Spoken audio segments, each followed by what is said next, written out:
deep learning to a diverse group of audience, discuss the applications of AI in big data analytics, and assess the use and misuse of AI in social science research and practices, and provide implications on profound impact of AI, both positive and negative, on today's and future society. So we invited distinguished speakers from various backgrounds, both academic and from industry, and both social and natural science, to talk about their unique encountering and adventure with AI. So today's talk marks our fourth one in the Open Classroom series. We are so fortunate to have Professor Xiang Hui talking to us today. And Professor Hui is an assistant professor in marketing at the Olin Business School at WashU. He is also a digital fellow at the Stanford University. And previously, before joining the WashU, he was a postdoc at MIT Initiative on the Digital Economy. Professor Hui investigated the design of information mechanisms and economics of digitization, drawing theory-driven insights from large-scale data sets from in industry collaborations. And more specifically, his latest research focuses on designing trust systems on e-commerce platforms and on quantifying the economic impact of emerging technology in different fields. Now, without further ado, let's welcome Dr. Hui to offer us the talk titled, "Does Machine Translation Impact International Trade? Evidence from a Large Digital Platform?" Thank you, Dr. Hui. Hey, thank you very much, Ruopeng, for the very kind introduction. So I'm Xiang, and I'm very happy to be here today to share my work. So the topic of my talk is on machine translation and international trade. And this is joint work with Eric Benjolfsen, who, at the time when the paper was published, by the way, the paper was sort of published back in 2019 at Management Science. So back then, Eric was a professor at MIT, and now he has moved to Stanford, I believe, a couple of years ago. And this is also joint work with Meng Liu, who is my colleague at Olin Business School at WashU. So first, just a quick note before I jump into the presentation. So like I said, the paper was sort of published in 2019. So I guess by this time, it shouldn't be a surprise that machine translation has a large impact on international trade or other aspects of economic activities.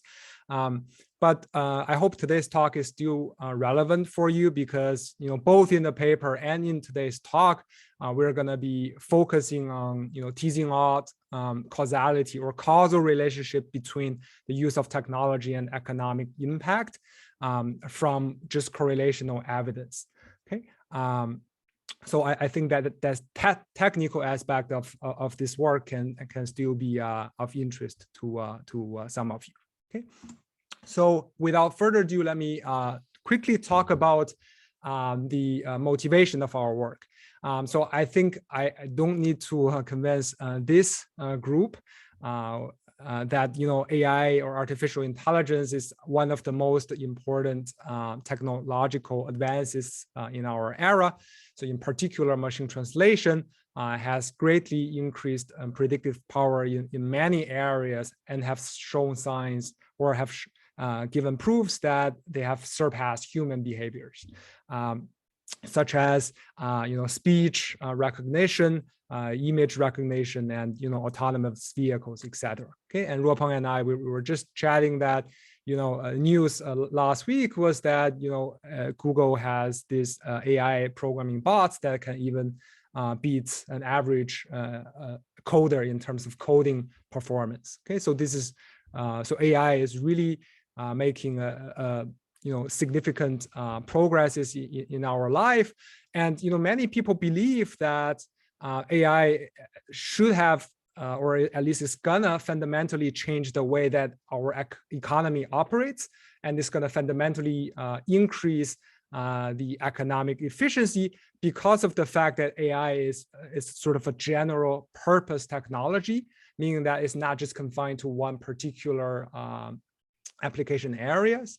But on the other hand, if you look at growth statistics, such as the aggregate labor productivity statistics in the United States from the Census Bureau, and that statistics has been basically stagnating since 2000s, okay, if not slightly decreasing. Okay, so that means that regardless of what aggregate statistics you look at, there's no sort of strong evidence that AI is actually already impacting the economy.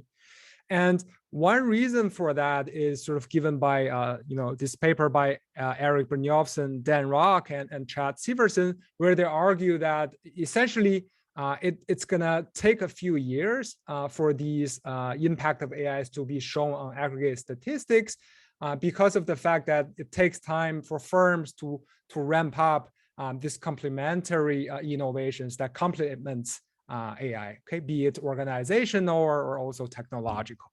Okay. Now, if we push this logic to the extreme, so that means that if we were able to examine some microeconomies, such as a platform where there are already established complementary innovations in place, then perhaps that could give us some opportunity of already assessing the impacts of AI.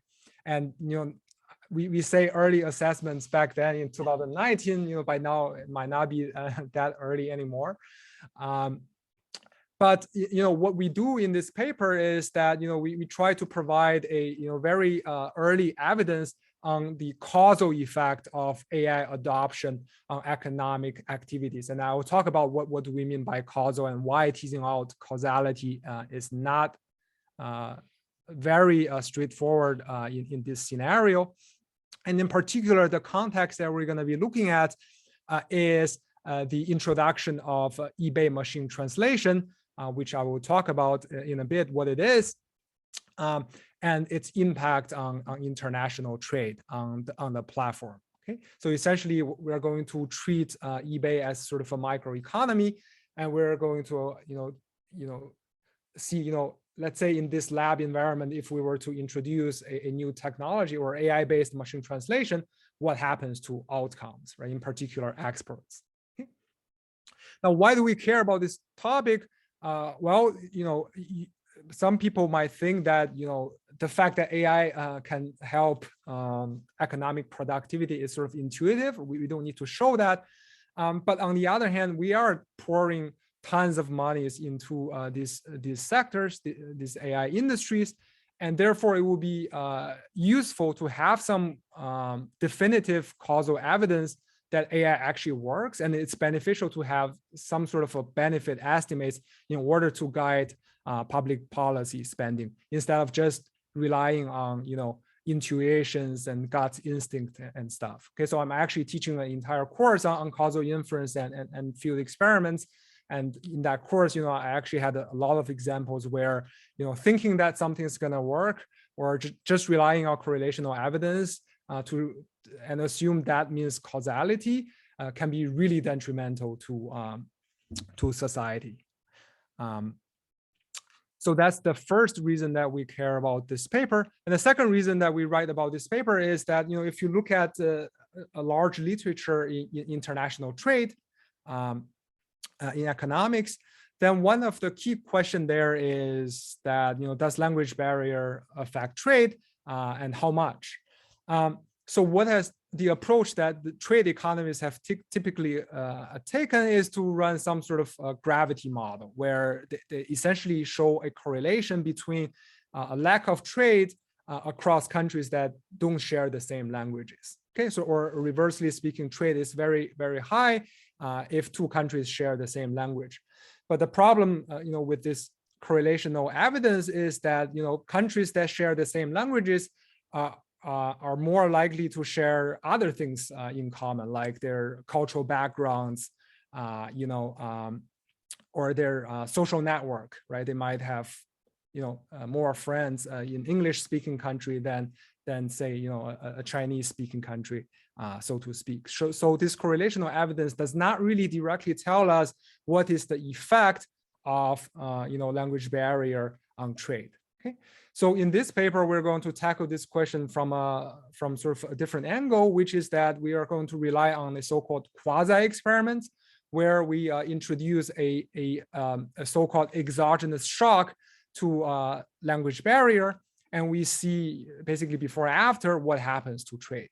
Okay, so so here we are relying on some variation on language barrier that's arguably exogenous instead of just looking at correlational evidence. Okay. So let me just quickly preview the results. So we find that the adoption of this AI-based machine translation increases exports on the platform by about 11%.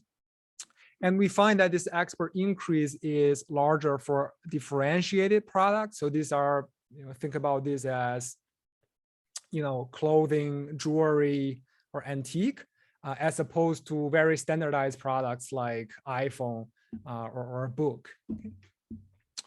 And then we also find that export increase is larger for cheaper products and for less experienced buyers on the platform. Okay. So we argue that these heterogeneous effects that we find in the second bullet point are consistent with the fact that this EMT technology works through a reduction in translation-related cost before buyers and sellers, and I'll talk about that in more details once I get to the results section. Okay, so let me just give you a little bit more background of why we're studying eBay. So eBay, I know many of you don't use eBay, you use Amazon, but it turns out that eBay is actually a very vibrant platform. It's not just platform where people are trying to get rid of Christmas gifts that they don't want. So in particular, eBay actually mediated more than $14 billion of exports among more than 200 countries in year 2014, which is the sample period for our data. And based on another paper of mine, I had to estimate that the exports U.S. exports on eBay actually accounts for 1.38% of U.S. exports in the categories that are sold on eBay. Okay, so it's not a huge platform, but it by no means is not a tiny platform either. Now, what is the technology? Well, so this EMT or machine learning technology is basically an in-house machine learning models that eBay built that essentially learns from different language sources for translation. So in particular, it is trained both on eBay's internal data as well as data on the web. And in addition, this translation is also augmented with humans' help with certain rules, such as preserving product brands. Now, the policy change or the quasi-experiments, as I mentioned on the first page, took place in the summer of 2014, where eBay essentially rolled out this EMT program for English to Spanish translation to promote U.S. exports to countries in Latin America. Okay, so the time period that we have access to, this technology was one directional in the sense that it only helps sort of U.S. exports to Latin America, right? So in other words, it allows, say, a buyers that resides in Mexico to be able to read listings with the title in English in Spanish. Okay, so the help is only sort of one directional at the time that we study. And in particular, in May, eBay rolled out EMT for query translation. So query is the search term that you type on eBay's search column when you're trying to find something. And then later in July, eBay rolled out EMT for item title translation. So this would be basically the title of the listing that you see on the search result page. So in the paper, we're going to mainly focusing on the second part of the introduction because we have better data here, right? So again, a a very important focus of the paper is to establish causality between the adoption of technology and outcome. And for that purpose, we are going to sacrifice some generalizability in the hope to gain some, clearer, identification of the causal impact. Okay. Now, what exactly is EMT? Well, to be precise, EMT is a quality upgrade of a previous generation translation that eBay did. Okay, so before eBay was relying on Bing for translation, but the Bing is not based on machine learning or anything. It's just sort of a dictionary type of translation approach, whereas this EMT is machine learning based. Okay, so if we look at a couple of quality metrics, for example, Blue score, which is essentially machine translated products being rated by linguistic experts. So that score has increased from 41 to 45 when we go from Bing to EMT. And the second measure is human acceptance rate. So what happens here is basically, for each sample term, eBay is going to recruit 3 people to rate, whether this translation is adequate or not. And then eBay is going to take the median voter. Okay. And the acceptance rate has increased from about 82% to 90%. Okay. So this gives you some sense of, how good or how much improvement the EMT is relative to the previous dictionary-based translation. Okay. Now, I'm not a computer scientist either, so I might have some problem understanding this score as well. But here are some just example translations to give you a sense of the improvement. So for example, Bing was translating cellular. I don't speak Spanish, as you can tell, to cellular, whereas EMT is translating that to cell phone. Right, it makes much more sense. And also like ropa femenina, clothed female, like probably I would know what that means, but it's just not as good as women's clothing. Okay, etc. So that examples hopefully gives you some sense of a quality upgrade after the adoption of this AI-based translation. Okay. Now, I should say that this technology was also later rolled out in Europe and Russia for different other language pairs at different time points. So we did analysis on those rollouts as well, and the results are by and large similar. But in this talk, I'm just going to focusing on the rollout of EMT in Latin America countries, because the concept is the same. Okay, so this is just to give you a visual example of how it works. So suppose you're a buyer in Mexico, you go to ebay.com, and because eBay knows that your IP address and know that you reside in Mexico, is going to automatically translate the item title into Mexican, right? Sorry, into Spanish. So this is the translated title, and if you hover your mouse around it, this is the original text or original title in English. All right, so let's talk about the focus of the paper, which is the empirical methodology to estimate the causal effect of technology on outcome. So a typical approach that at least that's the approach that first came to our mind, and we see a lot of that in the literature, is to do some across-country comparison, essentially, right? And in a nutshell, it's going to compare, the changes in exports after the adoption of the technology to EMT eligible countries versus changes in exports, to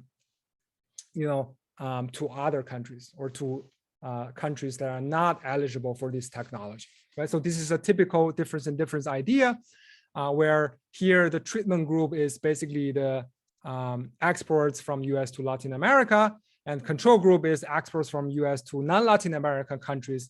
And we basically run a standard difference in difference estimation, where YCT is the outcome variable, which is exports here to country C at time t.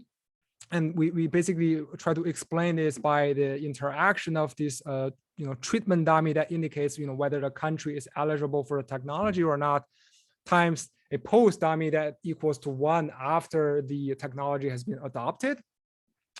And we also control for country fixed effects, which captures time invariant country specific exports level, and the time fixed effects, which is basically capturing time trends that's the same across countries.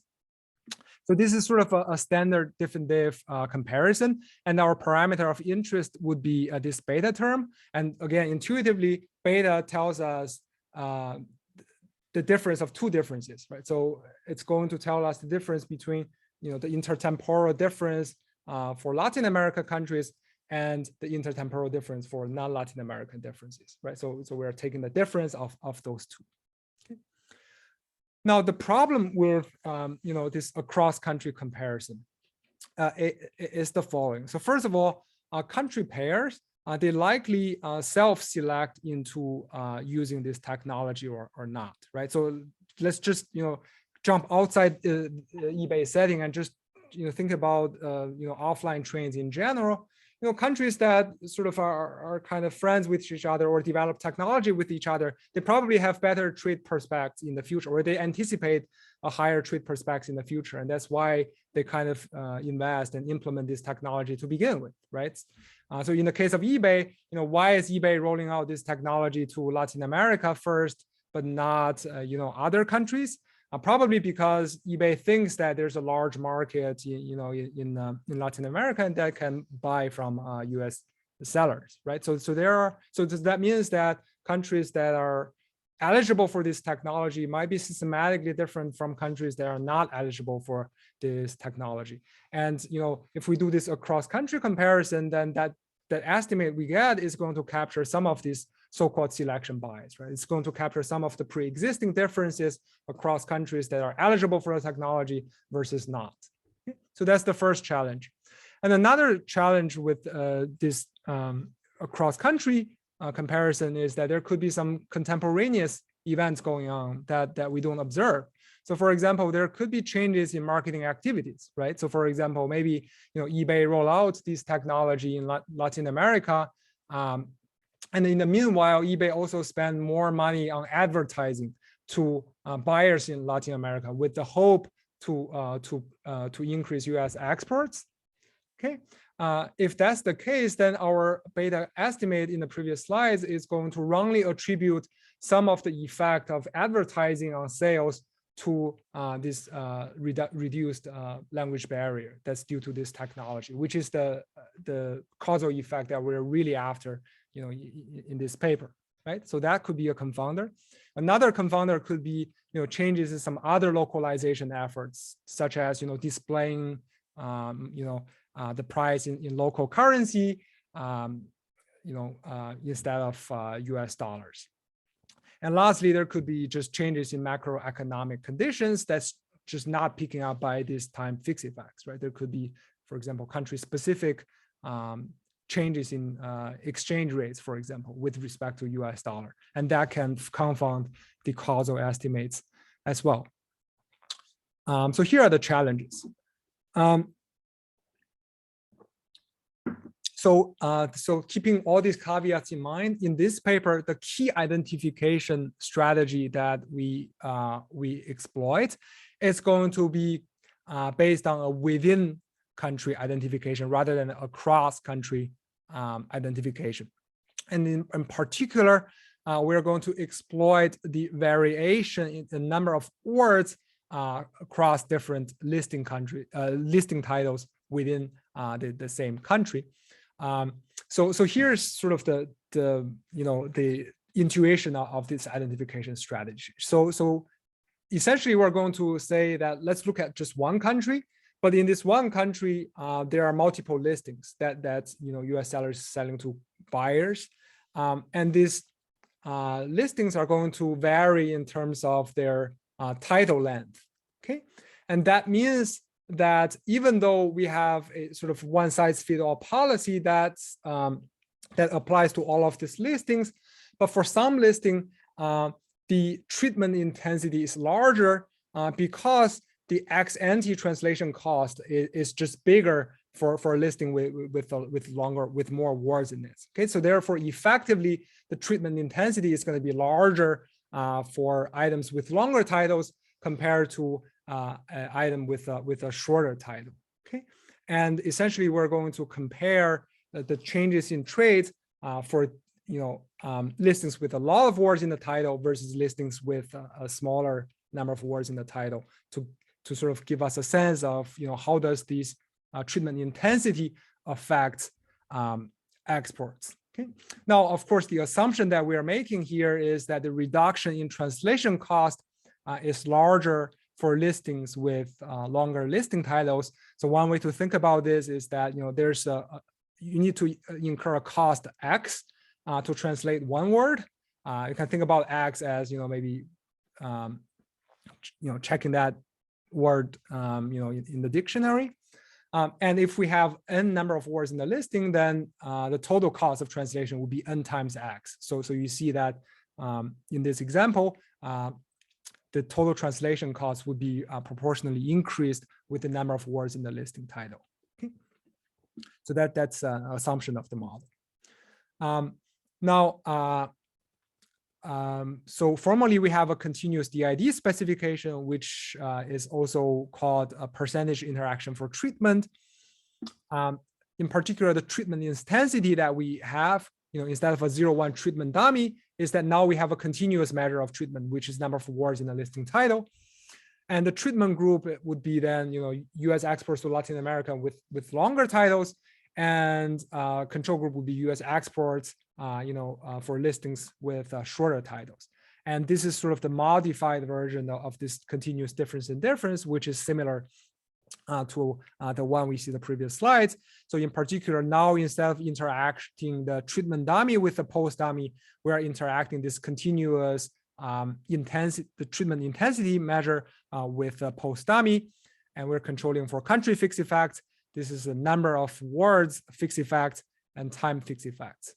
And the advantage of this approach is that it sort of solves the selection on the country level, okay? Because we're essentially looking at within the same country, how does different title length affect trade after the adoption of this machine translation. Okay. So in this graph, I basically want to show you that there is a large amount of variation in the number of words in listing title. Okay, so specifically 95% of sales are coming from listings with 5 words to 16 words in the listing title. Okay, so that's why the x-axis starts with 5 and ends with 16. And if you look at the frequency distribution, you see that most titles have 11 words. But the thing that's going to be useful for us is that there's a large variation across this different number of words. And that variation is going to give us scope for using our continuous DID specification to identify the effect of a machine translation on exports. Okay. Now, here are some figures that give some suggestive evidence that the identification works. So, in any sort of DID framework, the real assumption that we make is so-called exclusion restriction assumption. And you can think about this as a parallel trends assumption. And, as you have probably heard of, that we can never prove parallel trends assumption, right? The only thing that we can do is to offer some suggestive evidence that's consistent with the parallel trends assumption. So for example, we can look at parallel pre-trends, right? So if the treatment group and control group are sort of parallel in the period before the treatment, then that gives us some hope that even after the treatment, the two lines would be parallel in the absence of the treatment. Okay, so that's sort of the idea of this graph. Now, on this graph, we plot the normalized US exports to Latin America. And on the axis, we have a normalized month, okay, where 0 means the introduction of query translation and 2 means the introduction of item title translation. Okay, and the 4 different shapes of the lines corresponds to different number of words. Okay, listings with a different number of words in the item title. So one thing that sort of looks promising for us is that if you look at before the treatment, right, say before 0, the 4 lines are actually very parallel to each other, right, after the normalization. So that's suggestive that, you know, our parallel trans assumption holds.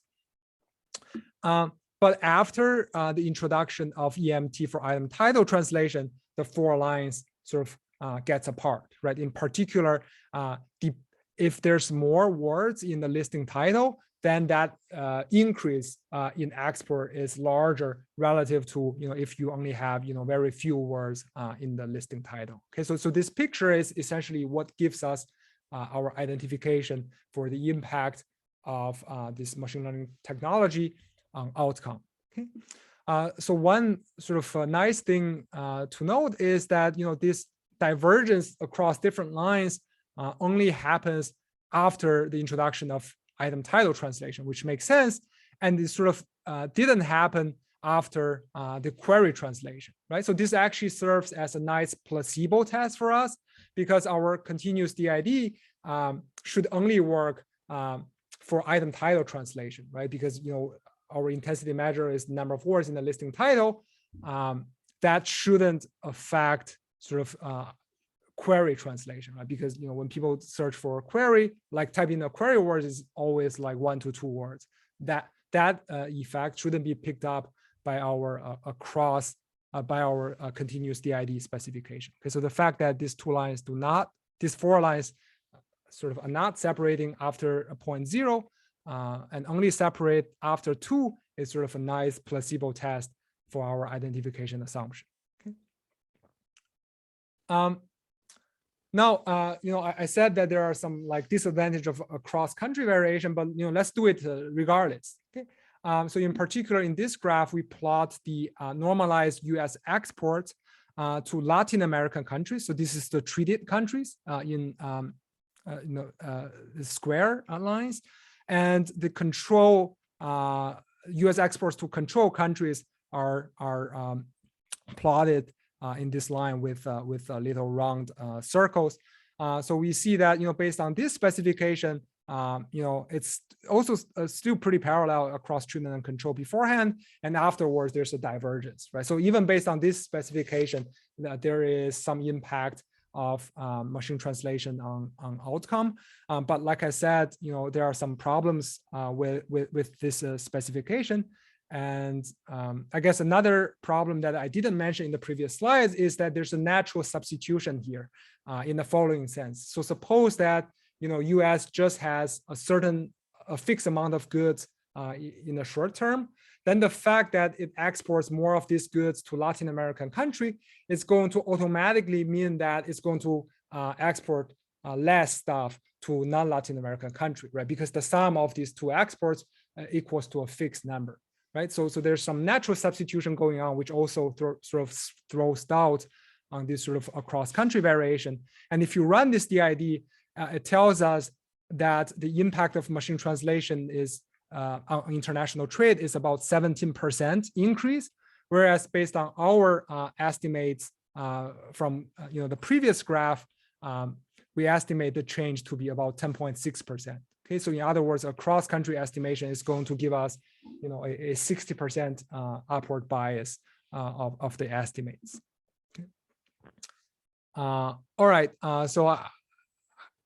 so here, you know, I'm just summarizing or, you know, reporting the regression coefficients that is entirely estimated based on the regression I show you, and the intuition is just this figure. Okay, so this figure is essentially sort of the biggest takeaway of the talk. Okay, but just to put a number on it, when we run the regression, you know, with all the fixed effects controlled, which I'm not reporting, so this.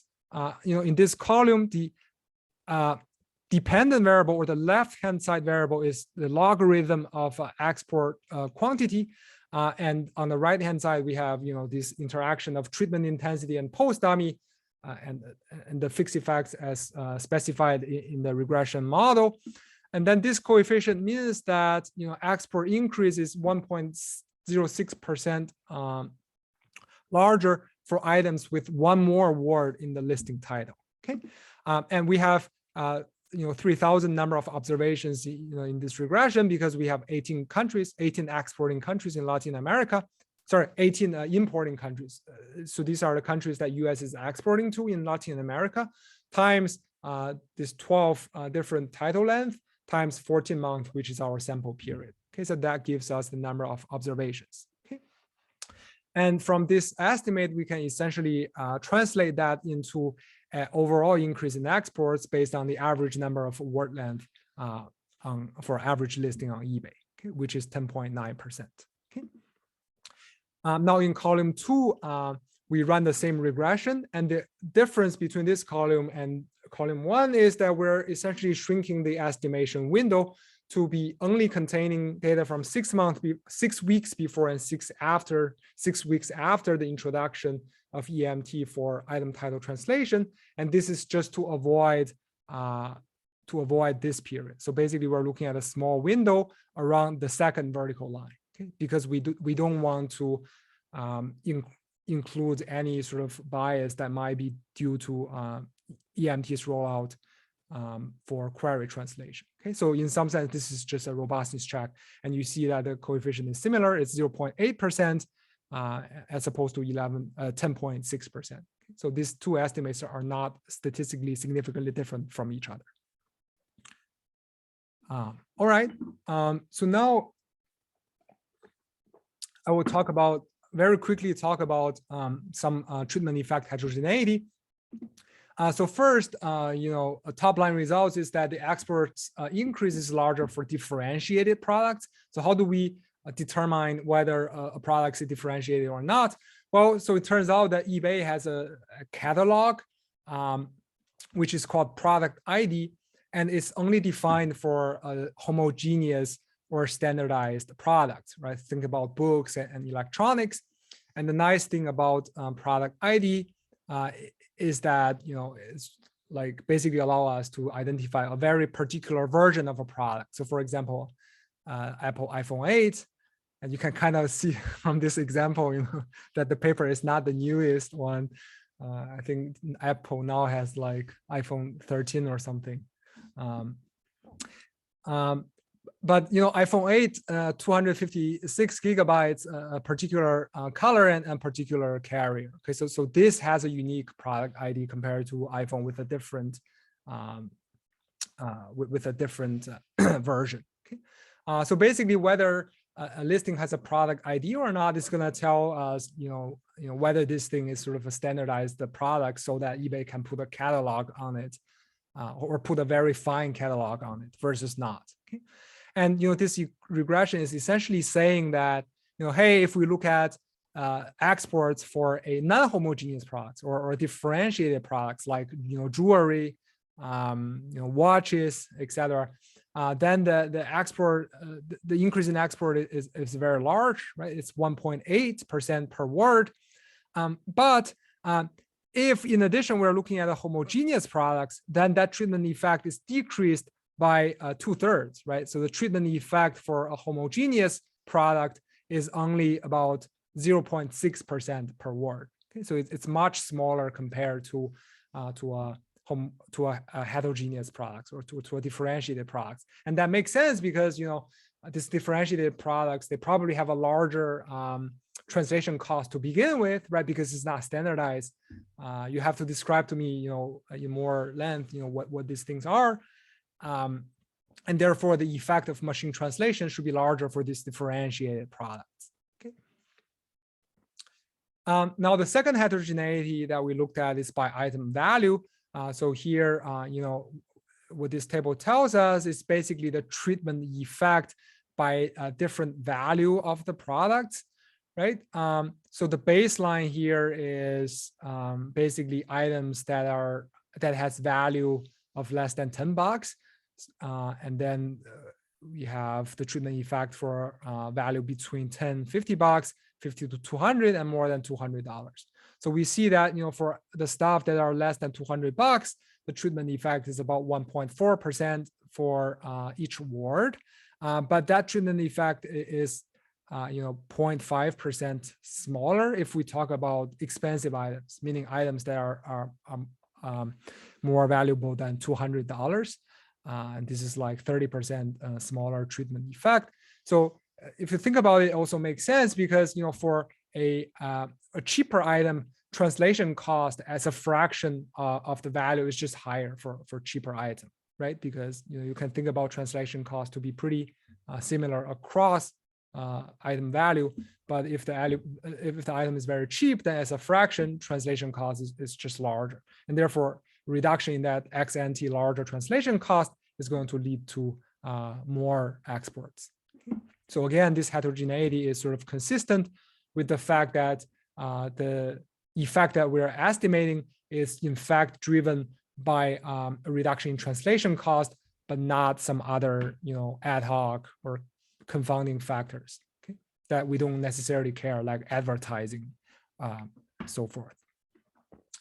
And lastly, in this table, we find that export increase is larger for less experienced buyers.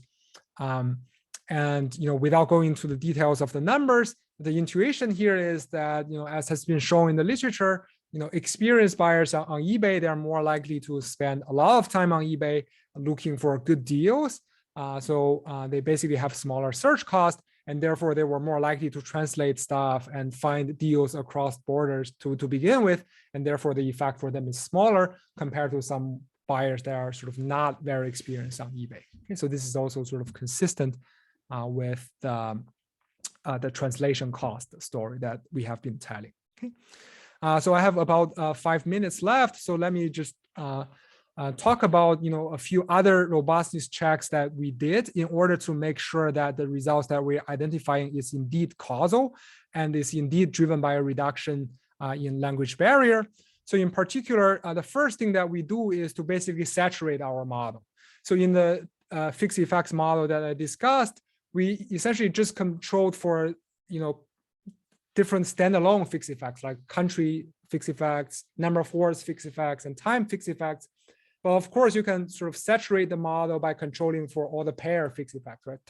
For example, in column 2, we control for country by month fixed effects. So our result stays. And in column 3, we also want to sort of control for country by words fixed effects. But as a first step, we only control for country-specific linear time trends, linear number of words trends. And when we do that, you see that the estimate barely changes, but we're losing significance. Okay, so the result is only marginally significant, and that is sort of very understandable given that we only have 3,000 observations in our data. As you keep controlling for more things, the result is going to get insignificant, right? So in column 4, if we do the full saturated model where we also control for country by number of words fixed effects and month by number of words fixed effects, then you see that essentially all the significance is gone. But sort of the silver lining here is that even when the significance is gone, the treatment effect estimates is not that different from our main specification, right? It's 1.06% versus 0.994%. So the stability of our estimate is sort of a reassuring evidence that we're really capturing the causal effect rather than being driven by some of the other confounders that are not controlled for in our model.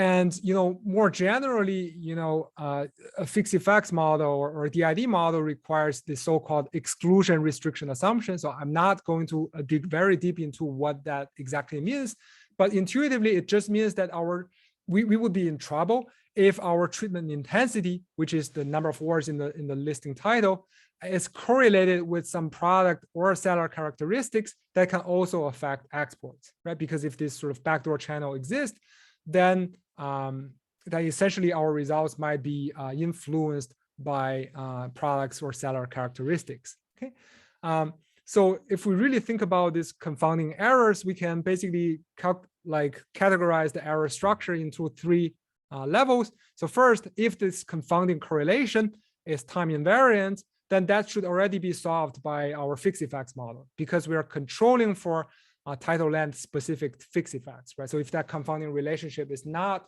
time invariant, then that fixed effects model is going to difference out that time invariant component. Okay? But things become more messy if we have a time variant error term. Okay, so in particular, if we have a time variant error term, then we're going to categorize those into two categories depending on whether the errors are serially correlated or not. And if we believe that the errors are serially correlated, then what we do is to basically run the placebo test, which is estimating the same diff model, but based on different months before the actual rollout of EMT. So the idea here is that, if we're looking at the period before the technology was adopted, there shouldn't be any effects there based on our model. Otherwise, our model is like doing something funky, right? And our placebo test essentially is consistent with that, because if we run the DID model using data, say from 6 months before or a year before, then we don't have these significant estimates that we had. Okay, so that's going to sort of go against this the second possibility. Okay? But the placebo test might not work if the error structure is such that the errors are actually not serially correlated, and in that case, there's not much we can do. And the thing we do to mitigate this problem is by trying to add a lot of time varying length specific market characteristics into our model, and see if the coefficient essentially stays robust as we add more and more these time varying characteristics. And our results shows that the results are robust essentially. So that suggests that the third possibility is not huge for our purposes. Now, of course, one might also worry that sellers, they might strategically change their behavior after the introduction of EMT. So, for example, they might leverage EMT and expand their title length afterwards. So, in order to deal with that concern, we basically analyze listings whose title has never been chosen before the rollout of the policy change and has been never changed afterwards. Okay, so for these listings, there's no seller behavior involved. Okay, and we basically find the same finding. Okay? And lastly, we also report the cross-country DID that I talked about. Okay. So in the last minute, let me try to conclude. So in this paper, we exploit a natural experiment. And our goal is to establish causality between an AI-based machine translation tool and international trade on a particular platform. So again, I mean, the trade-off is that we are sacrificing some generality because we're not looking at aggregate trade based on country accounting macro statistics. But the good thing is that because we're in this sort of digital platform or lab environment, we can really observe what's happening, and because of the better data, that allows us to have better identification strategy to give a more clean causal estimates of the effect of technology on outcome. And we find that the impact of adopting EMT on international trade or on US exports is equivalent to shrinking the world distance by about 26.1%. Okay, so I didn't go over how we calculate this, but essentially we need an estimate of trade elasticity of distance, which tells us, how sensitive trade is to distance. And once we have that elasticity estimate, we can basically find the equivalence in terms of more trades, in terms of the impact of machine translation. Now, based on our results, we have a couple of implications. So the first one, is kind of for trade economists that language remains a significant barrier for international trade. And the second implication is that even though we don't have very aggregate level statistics yet, but it seems like AI has a great potential to increase economic activity and productivity based on the small sort of lab setting that we looked at. And remember that here it's not that eBay didn't have any translation technology, right? They had Bing, but here even like a moderate or medium upgrade of quality in that machine translation is going to lead to like a 10% increase in US export. So it's sort of a very dramatic increase given such a small change in technology. So that suggests that AI has a huge impact for economic productivities in the future. So that's all I have. Thank you very much for your attention. Well, thank you, Dr. Xiang Wei. This was a great talk. And, you know, I'm very new to AI and machine learning field. So every time I come to these sessions, I'm fascinated by all the new ways where AI is currently being used and, you know, the next frontier for this field. So just to get us started, one of the questions I have is, I'm just thinking about this from a little bit of a bigger picture, just thinking about global economy, differences in, you know, economic status of different countries who are involved in international trade. So just, you know, in this global economy, like what is the difference? What is the social impact of the differences in the digital infrastructure among various countries? And how is it playing out when it comes to international trade? Right. So I think that's a fantastic question. So, you know, speaking from the, you know, perspective of our paper, we actually do not have any direct evidence to look at country level differences, right? Because, you know, in our setting, the only data that we have access to is basically, you know, US exports to this, you know, countries in Latin America. So that's the place where we have data.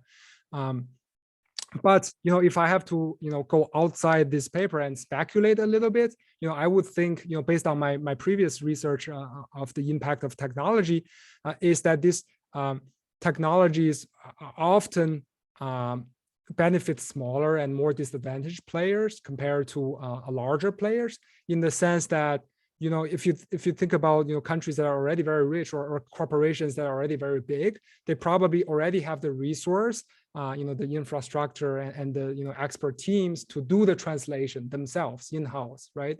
And obviously they don't necessarily have the incentive to share it with other people in the society for the greater goods. So I would think that, you know, from a public policy perspective, you know, if the government can somehow subsidize, you know, this machine translation and make sure that it's actually benefiting the technology is available to all the players in the economy, I would think that the impact would be larger, you know, for the smaller disadvantaged companies and countries. Yeah. Great, thank you. I found this so interesting. I love eBay, and some of my favorite things that I've bought have come from strange corners of the world. So I don't know if I was one of your study subjects in the aggregate or not. Maybe, I don't know. My data is de-anonymized, so. Well, I'm not concerned, nothing scandalous. But one thing that struck me, I mean, that increase in trade when machine learning techniques were applied was pretty staggering. It was immediate, and you went from, you know, 82% to 90%. What it made me curious about, a few things. I think I understood this data was maybe 2014. So in the world of technology, that's a while ago. And if that's, you know, sort of human acceptability, that, yeah, that's a good translation. The things that I'm wondering is kind of where are we now, if you know it? And then also, how good are people at this? Because there comes a point when I wonder if people are actually 100% or if we mess it up very much. Yeah. So, so I think exactly like you said, the data was from 2014, right?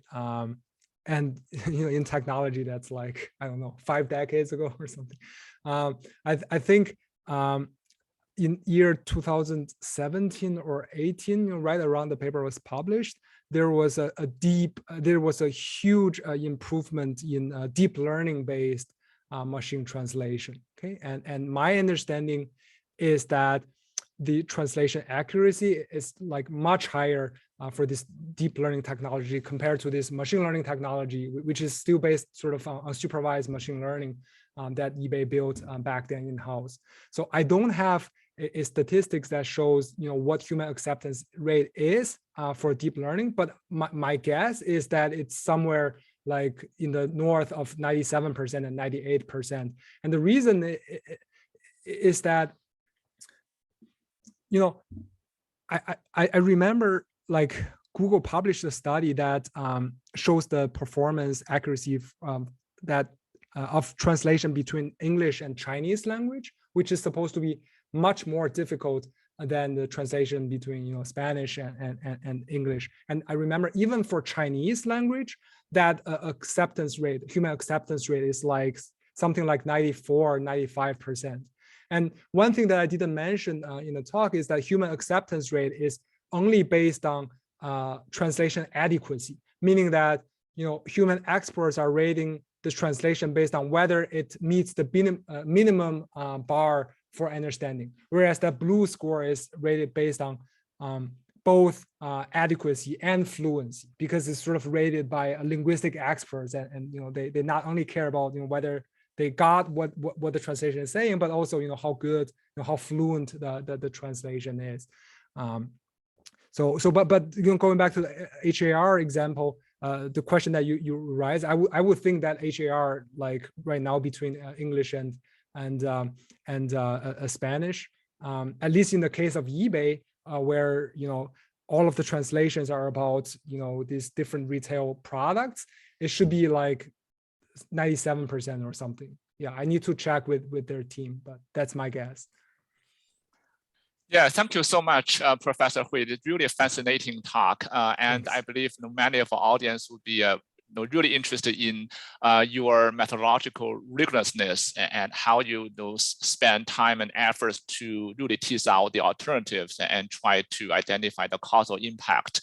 So I know economists like to be challenged, so I want to ask a challenge question. So this is a two-part question. So the first part, I know that you model the word linearly, but it could be the case that there's this diminishing returns of additional word translation.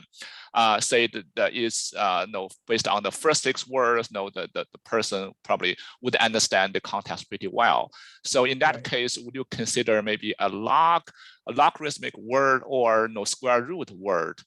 The second part is I know that you use the word length to approximate language barrier, but there are other components may contribute to the language barrier. For example, the popularity and well-knownness of a brand name. And for example, lexical difficulty, whether the language is for a 6th grader or is for preschooler. That probably make a difference for translation difficulty as well. Could you comment on that? Yeah, I think that's a great point. And like you said, in our main specification, we kind of assume that treatment intensity enters linearly, right? So that's by assumption. Whereas the true data generating process could be that the effect of number of words on outcome is not in a linear form. So we did test for log specification, and the results is roughly similar, and the intuition is basically on this graph. So in this graph, we are not per se doing things linearly. We are basically doing things non-parametrically, right? We are grouping number of words in different buckets without assuming sort of necessarily a linear form. And the thing that sort of comes up nicely in this graph is that the relationship is roughly monotonic, right? If you look at 5 to 7 words, the increase, well, I guess in this case, we only have before after, so we don't know this increase. But if you compare 8 to 10 words with 5 to 6 words, it's pretty clear that there's a positive lift, right? And if you look further for 11 and 13 words, you have a higher intercept of that curve, and further yet for sort of the 14 to 16 word bucket. So we did try different model specification without sort of assuming or restricting the functional form to be linear. But that's a great point. And the second thing is that did we sort of look at how difficult these words are, in the translation title besides number of words, because that could be another proxy for how costly it is to translate a title, right?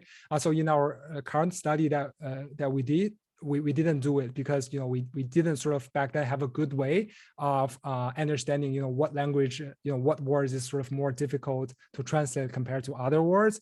But I think that would be something interesting to look at for future work.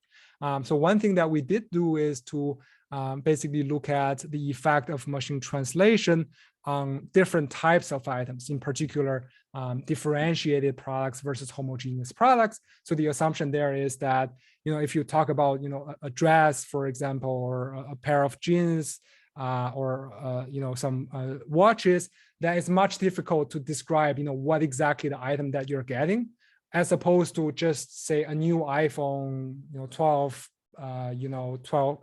not 12 gigabytes. Nobody have a 12 gigabytes phone, but 128 gigabytes.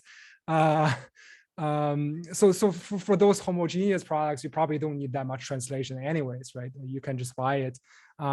So there, by comparing these two products, we kind of want to shed light on this point that, items which requires a lot of effort to translate, they see a larger impact, larger increase in exports because of the translation technology compared to standardized products. Thank you. It makes great sense. Thank you so much for this talk. We have learned a lot. I appreciate you stepping across campus virtually. We need to get you here at the Brown School sometime in real life. I want to thank my co-hosts. We have such fun with this series and our wonderful audience, but we are at time. So I'm going to wish everybody a wonderful rest of your day. Please stay healthy and safe out there, everybody. And we hope to see you back in another open classroom sometime very soon. Take care, everyone. Sounds good. Yeah, thank you so much. Thank you so much. Thank you, Ropong. Thanks, Thank you, everybody. Jenny. Bye. Thank you, Smriti. Thank you. Yeah, enjoyed it. Thank you. Bye.